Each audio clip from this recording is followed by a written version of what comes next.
मित्रों, आप सबका स्वागत है हमारे YouTube चैनल धार्मिक ज्ञान की बातें में। मित्रों, आज हम आपको माता सीता से संबंधित एक पौराणिक कथा सुनाते हैं। माता सीता को साक्षात लक्ष्मी माना जाता है। वे श्री राम की ही तरह शक्तिशाली है। वे चाहती तो रावण को उस वक्त भस्म कर देती जब वह हरण करने आया था। वे चाहती तो अशोक वाटिका में पहुंचकर भी रावण को भस्म कर देती या उसका किसी भी वक्त वध कर देती। लेकिन माता सीता ने ऐसा क्यों नहीं किया, जबकि वो तो खुद ही आत्मरक्षा में सक्षम थी। वास्तव में माता सीता स्वयं शक्ति स्वरूपा थी। मान्यता के अनुसार कहते हैं कि जब सीता जी ससुराल आई तो उन्होंने सबसे पहले ऋषि मुनियों और परिवारजनों के लिए खीर बनाई और दशरथ सहित सभी को परोसी। जब वे उन्हें खीर परोस रही थी, उसी समय तेज हवा का झोंका चला और सभी ने अपनी अपनी पत्तल संभाली।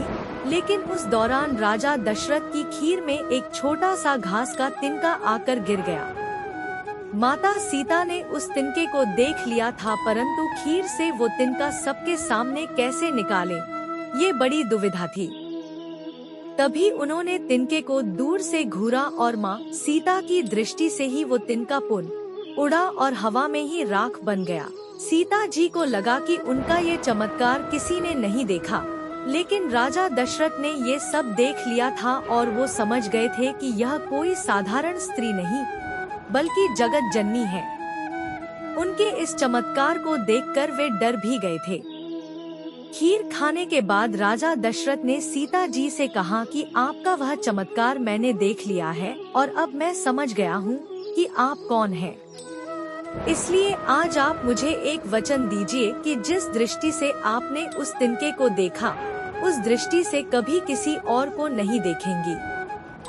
इस बात को सुनकर माता सीता ने दशरथ जी को वचन दिया कि मैं कभी किसी को इस दृष्टि से नहीं देखूंगी।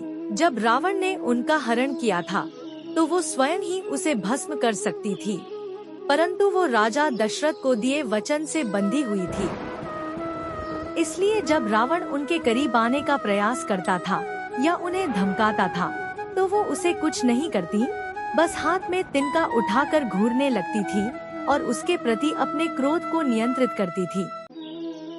यही वो कारण था कि माता सीता ने रावण को कुछ नहीं किया।